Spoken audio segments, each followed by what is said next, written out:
여러분 안녕하세요. 오롱장입니다. 날씨가 선선해져요. 가을이 다가오는 것 같고요. 나들이 다니기 좋은 날씨인데 역시 좀 뭐 건강을 조심하셔야겠죠.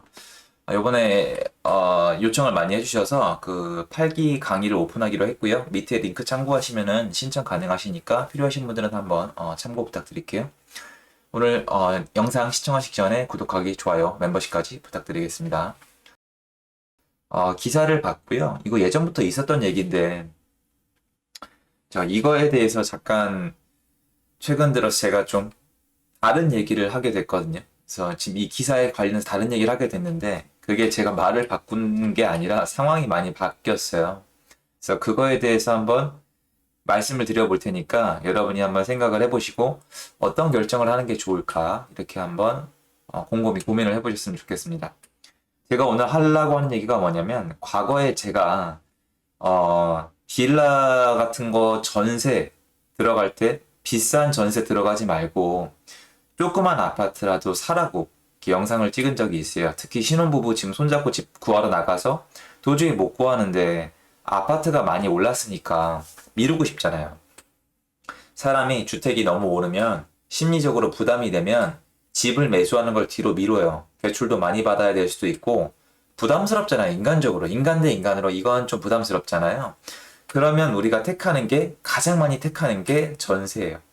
그런데 아파트 전세도 정말 억소리 나게 오르고 있으니까 그것도 못 구한단 말이에요. 그래서 인근에 있는 빌라촌에 가서 전세를 많이 구하는데 신혼부부가 새 빌라를 굉장히 좋아해요. 왜냐면 새 출발이잖아요. 이거는 당연한 거예요.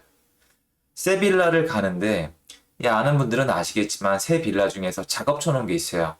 한 명의 명의에 몰아주거나 명의를 빌려서 몰아주거나 리베이트를 통해서 세팅을 하고 전세가를 높게 맞추면서 전세가로 잔금을 지불하는 구조의 빌라가 많아요. 특히 강서구 화곡동에서 뉴스도 나왔었고 지금 이런 모습과는 다르게 막 500채, 600채 집주인의 실체가 이 동네에서 나왔었단 얘기예요. 그래서 제가 그렇게 하지 말고 전세금 뜯길 가능성이 있으니까 굉장히 위험하니까 그러지 말고 동네가 좀 후퇴를 하더라도 좀 안 좋아지더라도 조그만 아파트들에도 그걸 사놓고 차라리 비싼 전세 들어가지 말고 보증금을 낮추고 월세로 살자고 말씀드린 영상이 있어요. 있는데 아마 그렇게 오래되진 않았을 거예요. 1년이 지나지 않았었는데 제가 최근 시장을 지켜보고 나가 보니까 전세 시장이 정말 장난이 아닙니다. 심각할 정도고요. 실제로 어느 정도냐면 제가 말씀드렸던 깡통 주택 있잖아요. 그러니까 매매가랑 전세가랑 거의 붙어 있는 주택들 있잖아요. 사기당하기 딱 좋은 거. 전세 사기 많이 나오는 주택들이 심지어 어느 지경까지 됐냐면 그 전세가에 밀려서 매매가가 올라가고 있더라고요. 저도 정말 의외였어요. 전 빌라가가 올라가는 거에 대해서 조금 많이 경계를 하는 편인데요. 왜 그러냐면 첫 번째로 제가 어떤 좀 조심스러워하는 부분들이 몇 가지가 있어요. 제가 개인적으로 실패를 해본 지역들이나 실패를 해본 종목들에 대해서는 저는 더 조심해요. 물론 유튜버 분들이 거의 만능 이미지를 만들어 가려고 하는 거 알아요. 근데 정말 죄송한 얘기로 실제로 투자를 잘 안 하시는 분들도 많이 있거든요. 근데 저는 전혀 그렇지가 않기 때문에 제가 투자하면서 실패했던 지역들과 종목에 대해서 두 배, 세 배 경계를 해요. 왜냐면 내가 겪었던 고통을 시청자분들이 겪는 거는 원하지도 않고 그 원망을 이겨낼 자신이 없는데 빌라가 사실 정말 잘못 투자하면은 굉장히 고통스러울 수 있는 종목이었어요. 왜? 다른 게 아니라 안 팔려요. 지금 빌라 가격 서울에 빌라 올라간다고 난리가 났지만 불과 여러분 4, 5년 전까지요. 빌라 탈출 어려웠어요. 서울에 있는 빌라도 잘 안 팔렸었어요. 이거 아시는 분들은 다 아실 겁니다. 근데 지금은 거래가 되면서 매가가 올라가고 있어요. 그래서 오늘 제가 하려는 얘기가 뭐냐면 옛날에 했던 말을 바꾸려고 하는 게 아니라 지금 상황의 심각성을 말씀을 드리고 지금 할 수 있는 선택지를 하나 더 말씀드리려고 하는 거예요. 자, 뭐냐?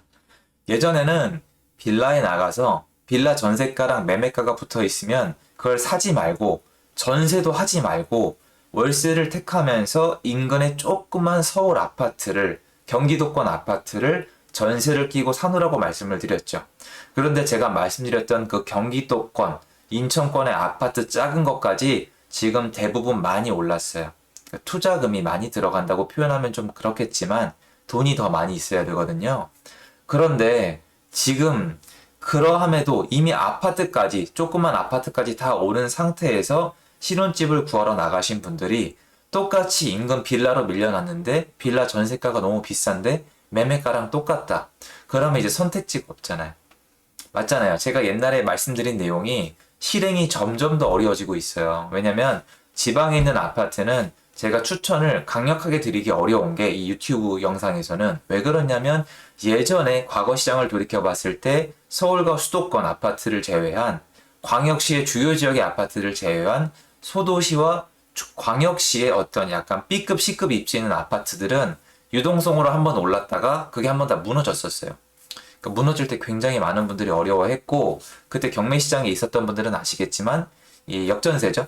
역전세란 매물들이 정말 수두룩하게 나왔었습니다. 정말 어려운 시기였는데 그거를 여러분들이 감당하거나 미리 예측하거나 준비하기가 굉장히 어려워요. 왜? 신혼부부는 예비 자금이 많지 않으니까. 그래서 제가 늘 말씀드리기가 조심스러웠던 게 빌라의 매매 부분인데 제가 최근 나가보니까 그리고 경매시장에 참여해보니까 지금은 만약에 내가 시장에서 밀려나서 빌라랑 아파트를 다 보고 빌라 전세를 못 구하고 아파트도 사놓을 수 있는 여력이 전혀 안 돼서 아무것도 안 하고 월세를 사실 거라면 차라리 제가 봤을 때는 빌라라도 사놓는 게 나을 것 같아요. 왜냐면 빌라를 중개하는 유튜버나 어떤 이 부동산 강사들이 문제가 많이 됐었거든요. 근데 저는 그건 안 하는 건 여러분들 아실 거고요. 그게 아니라 빌라 가격이 올라가는데 이 빌라 가격이 올라가는 게 멈출 것 같지가 않아서 그래요. 빌라 가격이 올라가는 원리가 뭐냐면 일단 제가 봤을 땐 크게 세 가지를 잡고 있는데요. 일단 첫 번째는 제가 봤을 때 제가 이제 건축을 하고 공급을 하는 입장에서 서울과 수도권에 특히 서울, 수도권은 좀 지역마다 많이 다른데요. 서울은 빌라 지어서 공급하는 게 너무 어려워요. 물론 제가 할 수 있는 어떤 여력이 딸려서 그럴 수도 있겠지만 아마 저보다 먼저 건축한 선배님들도 지금 서울에 있는 기존 주택 사서 부시고 다시 지어서 마진율 남기려면은 분양가가 상당히 높을 거고 그 분양가가 부담스러운 또다시 전세 세팅을 높게 할 건데 그 전세 세팅을 할 때 인근 시세의 아파트를 분명히 참고하실 거란 말이야. 리서치 팀을 통해서. 그러면 당연히 빌라가 비싸게 분양이 될 거기 때문에 새 빌라는 많이 비싸질 거예요. 그런데 지금 그렇다고 해서 내가 마진을 포기하면서 빌라를 지어서 공급할 수는 없는 거잖아요. 그럼 신규로 이게 공급하는 사람 입장에서는 빌라가 지금 지어진 것보다 훨씬 더 비싸게 지을 수밖에 없어요. 땅값 비싸죠. 땅 위에 만약에 연립이나 다세대 다가구 이미 있었으면 그것도 비싸죠. 그리고 이제 뭐 세금도 여러 가지 더 비싸졌고요. 건축 비용도 비싸졌어요. 근데 그 와중에 건축 심사는 더 까다로워지고 있거든요. 그러니까 여러모로 되게 어려워요. 그 와중에 주변 사람들은 건축하는 사람들이 무슨 도둑놈인 마냥 폭리를 취한다고 얘기하면서 민원을 집어넣어서 계속 돈을 뜯어가요. 물론 그분들은 어려운 부분이 있겠지만. 그래서 여러 가지가 힘들어서 서울에 건축을 해서 빌라를 공급하는 게 대단히 어렵거든요. 그럼 공급도 어려워질 것이고 공급이 된다고 해도 대단히 비싸게 될 수밖에 없어요. 그러면 제가 말씀드렸다시피 빌라가 공급이 잘 안 되면 서울에 지금 아파트에서 밀려난 수요가 쌓이고 있는 상황에서 빌라가 좀 흡수를 하고 있었거든요. 흡수하는 기간 동안에 빌라가 안 오르다가 수급이 안 맞기 시작하면서 전세 난민이 생겨나면서 빌라도 오르고 있는 건데 이게 앞으로 멈추지 않을 가능성이 높아요. 언제까지? 빌라도 이게 공급이 충분히 될 때까지. 그런데 조건이 안 갖춰지고 있거든요. 그러니까 첫 번째, 빌라도 공급이 부족하고 앞으로 계속 부족할 것이다. 서울에는. 두 번째, 빌라를 택할 수밖에 없는 사람이 늘어나고 있어요. 아파트를 못 사고 아파트 전세도 못 구하는데 빌라 전세 살기도 애매하신 분들이 매매를 택하고 있어요. 그래서 빌라가 전세에서 밀려난 수요가 빌라로 오고 있기 때문에 빌라의 수요가 임의적으로 늘어나고 있어요. 그래서 빌라가 가격이 올라가고 있다고 보고 있고요. 세 번째는 시중 유동성 자금 중에서 예전 뉴타운처럼 빌라를 사두면 개발이 될 수 있다는 기대감이 생기는 지역이 많아요. 여러분이 지금 눈엔 안 보이시겠지만 많은 부동산 강사와 어떤 모임들에 가보면 이걸 스터디해서 어느 지역이 뭐 공공재개발이 될 수 있다. 아니면 뭐 정비구역으로 지정될 수 있다. 뉴타운이 될 수 있다. 이런 얘기들이 엄청나게 나돌면서 물건들이 막 거래가 되고 있어요. 여러분 일부 동네 가보시면 구역 지정도 안 돼 있거나 당연히 조합도 설립이 안 돼 있는데 갑자기 폭등한 서울의 빌라 지역이 있어요. 그런 데가 입소문이 돈 겁니다. 그런 지역들. 이렇게 유동성도 돌고 실제로 필요한 수요층도 늘고 있는데 공급은 어려워지기 때문에 지금 빌라가 오르고 있고 서울 빌라는 당분간 이 방향이 지속될 수밖에 없을 것 같아요. 그러면 지금 만약에 서울에 나가서 빌라 전세를 구해서 누군가가 그 빌라를 사는데 도움이 되는 것보다는, 물론 그분이 빌라의 전세를 제공하긴 하지만 차라리 내가 잘 따져보고 빌라를 매수하는 게 나을 수도 있겠다라는 말씀을 드려요. 다만 제가 조심스럽게 말씀드리는 거는 빌라 신규 분양은 좀 피했으면 좋겠어요. 새 빌라가 제일 비싸거든요. 한 최소한 2년에서 4년 정도는 지나서 거기 전세입자가 한 바퀴 두 바퀴 돈 다음에 주변 시세에 맞춰서 정상 시세가 갖춰진 거를 전 원해요. 왜냐면 이게 사실 전 나가면 그 분양가를 인근 구축 빌라랑 비교를 통해서 적정 가격인지 앞으로 방향이 어떨지, 얘가 자재를 뭘 쓰고 어떤 이 타입을 갖고 있는지 비교를 통해서 제가 원하는 거래가를 좀 뽑아낼 수가 있는데, 아닌 분들은 막상 나가서 새 빌라란 이유로 확 반할 수가 있거든요. 그러니까 리스크가 크단 말이에요. 이걸 따질 수 있는 분들은, 아니면 따져줄 수 있는 분이 주변에 계신 분들은 문제가 없는데, 아닌 분들은 신축 빌라가 거품이라고 표현하기 좀 미안하기도 하고 뭔가 좀 높게 측정이 될 수 있으니까, 새거 프리미엄이 많이 껴져 있을 수 있으니까 그건 한 4년 지나면 빠지거든요. 그러지 말고 조금 힘들더라도 4년 넘은 빌라도 깨끗한 거 많거든요. 10년 넘은 빌라도 잘 꾸미면 예쁜 거 많아요.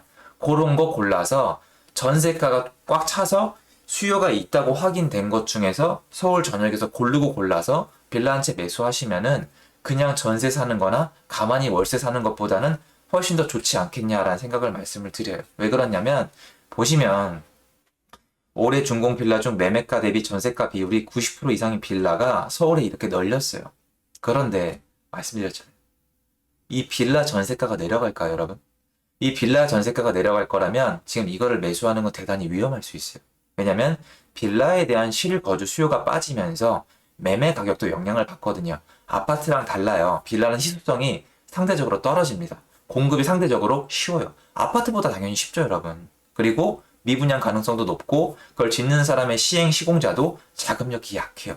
그 리스크가 훨씬 더 많습니다. 근데 지금 만약에 이미 지어져 있는 빌라 기준으로 새로 공급은 어렵다는 기준 하에, 그런데 이미 지어진 빌라가 전세가의 90%가 넘는 지역이 계속 늘어난다. 무슨 말이냐면 전세가가 올라가고 있으면서 매매가를 올려주고 있는 상황에서 전세가 낮아질 확률이 낮다면 차라리 매매를 택하는 게 나을 수 있다는 거예요. 그래서 신혼부부분들 또는 새로 주택을 구하시는 분들 중에서 아파트 여력이 도저히 안 되시는 분들은 서울에 있는 빌라도 이제 옵션에 넣을 때가 됐다라고 저는 생각을 해요. 예전부터 생각을 했지만 이렇게 말씀드리는 게 너무 힘들더라고요, 저는. 저는 개인적으로 몇 번 사고를 쳐서 고생을 했었거든요. 여러분, 빌라 안 팔리면요, 한 3, 4개월 안 팔리는 게 아니야. 아파트는 안 팔리면은 좀 길면 한 6개월? 진짜 망했다 싶으면 1년 정도 기다리면 팔리잖아요. 빌라는 한 2년 넘게 기다려도 안 팔리고요. 보러 오는 사람이 없고요. 한번 보러 오잖아요. 그럼 가격을 막 반토막으로 달라 그래요. 그러니까 되게 좀 황당하단 말이에요. 물론 아닌 분들도 많을 건데, 제가 서울의 주요 입지가 않은 곳에 그냥 빌라를 시세를 잘못 파악하고 산 적이 있어요. 그래서 빌라 같은 사고 친 적이 좀 몇 번 있거든요. 제 실력이 부족한 건데 지금은 괜찮아요. 지금은 빌라로도 괜찮게 거래를 하는데, 좋게 거래를 해서 전 빌라를 좋아하는 편인데, 이제는 예전에 제 초보 시절 때는 아파트보다 빌라가 훨씬 더 힘들더라고요. 그런데 지금 이 시점에 제가 지금 지켜보고 또 지켜봤을 때 서울에 있는 빌라 가격은 전세가가 밀어 올릴 수 있는 구조다. 이렇게 말씀을 드리고 싶고, 이 영상이 도움이 되실 거라고 생각이 들어서 한번 좀 찍어봤습니다. 고민이 많을 텐데 각자 도생의 시기이기 때문에 이런 거 하나하나 공유해 드리는 게 의미가 있다라고 생각을 합니다. 영상 들어주셔서 감사드리고요. 좋은 하루 되세요. 감사합니다.